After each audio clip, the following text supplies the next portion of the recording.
Hey guys, okay, so today is World Mental Health Day, and I thought since I'm someone who has struggled with mental health throughout the years, I feel like I should kind of give you guys a kind of perspective about how I deal with it.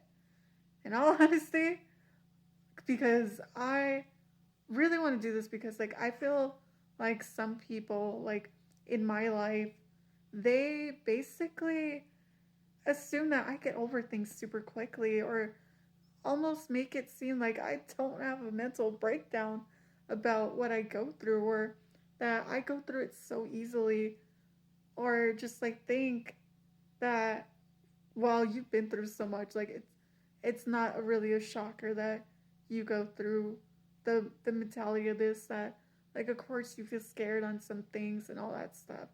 But yeah, for me growing up, I got diagnosed the day I was born with a rare heart condition. And later on, I don't know exactly when exactly I was diagnosed with my lungs condition, but yeah. And when I was 10, I was diagnosed with scoliosis at the time. It wasn't that bad. And when I was 15 is when, no, not 15, when I was 14, sorry, I was 14. When I was 14, that's when it was like, okay, we're considering it severe scoliosis. And honestly, hearing those words, it's really hard. So anybody who says has heard the word cancer and all that stuff, I completely understand what you are going through.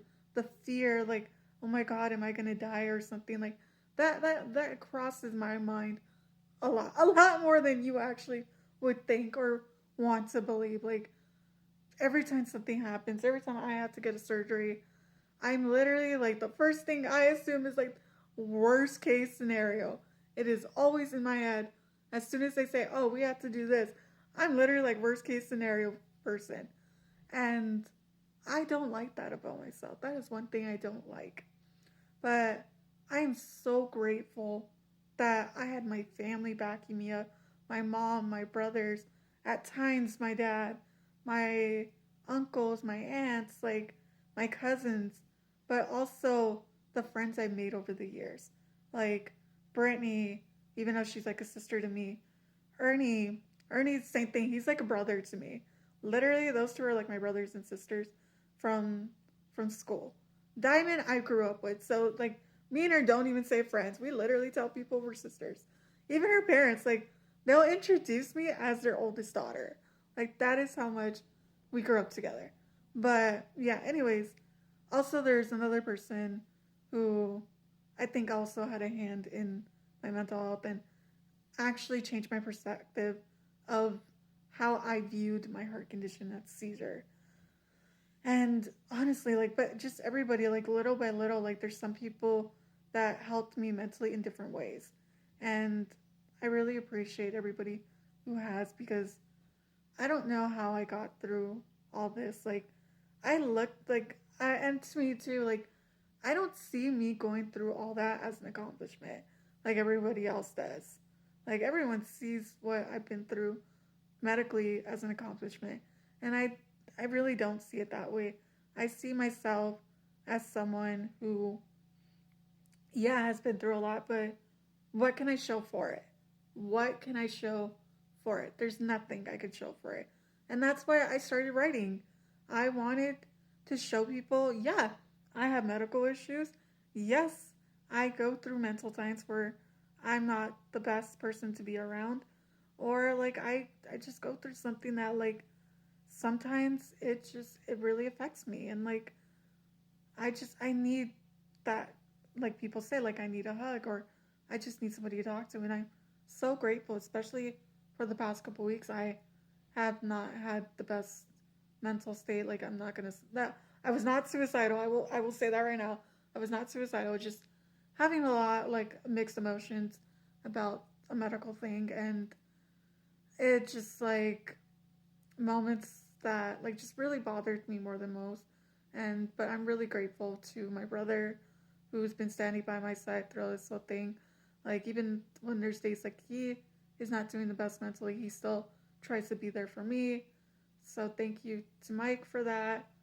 And then, um, like my friends, well, my sisters, Diamond, Priscilla, and Brittany, like thank you to them too. Like they know as soon as like something's wrong with me, it's like they immediately like come to my side and like just try to help me get through this. But there's two other people I really want to thank more than anything and have came by my side while I was having my little moment these past couple weeks, which one of them is Ernie. Like Ernie, thank you. Like I know for the past like almost a year we haven't been speaking, but the fact that like as soon as I told you what was bugging me mentally, you literally just you dropped everything that was going on between me and you and wanted to like just say that's in the past. Let's not go there anymore. Let's just leave that all in the past. And I really thank you for that. But and you trying to get me to smile the other day, even in ways that like I thought was like the most stupidest thing, but I appreciated the gesture that you did try to send, like you did give. I'm not gonna say what it was. Like that's only between me, Ernie, and Brittany. As his wife, yes, I know two Brittany's. The Brittany that he's married to is not the one I wrote.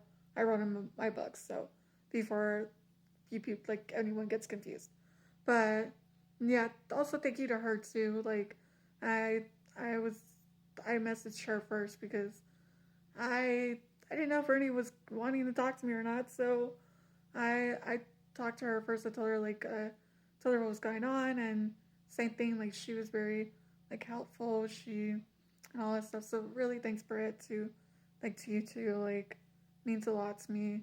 Like even like I know me and you haven't had the best relationship at times either, but the fact that you put it aside for me, like thank you. I really appreciate that in so many ways. And the next person I want to also thank is someone who I've been thanking since high school, and another person like Ernie, who I was at one point like kind of close with, not as close as Ernie, but enough, close enough, which was Caesar. Like I remember, like I'm not gonna lie, a couple weeks ago, like it's already gonna be 2 weeks ago, that I told him, hey, like I need to talk to you. Can I talk? Can we talk? Immediately said, let me figure out when I'm free and I'll call you. And literally called me Monday morning. Just straight up called me at like 8 in the morning, like at 8, 9 in the morning, and was like, what's up? And when I was telling him what was bugging me, immediately was like, wow, okay, like I can see why you called. And literally it was just like, you're gonna be okay no matter what, no matter what's going on, you're gonna be okay. Like that's something I've always admired about you, that you've gone through so much and you still like get through it. And had said that like if I ever need him, that he's gonna be right there. And which I'm so appreciative towards him, towards everybody. And that was Caesar. That in case I didn't say who it was, but yeah, really thank you Ernie, thank you Caesar, thank you Brittany, both Brittany's. Thank you Diamond, Priscilla, and anybody else who has reached out to me or even helped me generally in any way, because sometimes again like it's just really hard for me to handle, but because I've gone through so much and feel like there was times when I was younger, like I would feel guilty about having a feeling about something because I I just like I have this mentality sometimes still like I can't have a reservation about this. I need to do this, and because it's more important, like especially when it comes to my physical health, with all my medical issues, I'm just like I can't have a feeling about that. Like I try to repress what I'm feeling when it like bothers me. I'm just like I can't have that feeling right now. I need to focus on this. And I think that's the problem too, is that like I focus so much on yes what's important, but I focus more on my physical health sometimes more than I do my mental, and that's not good. But yeah, if you need someone to talk to, please find someone. If you don't have anybody, you can always message me. I will answer as much as I can, and I hope you guys have a great day. Bye.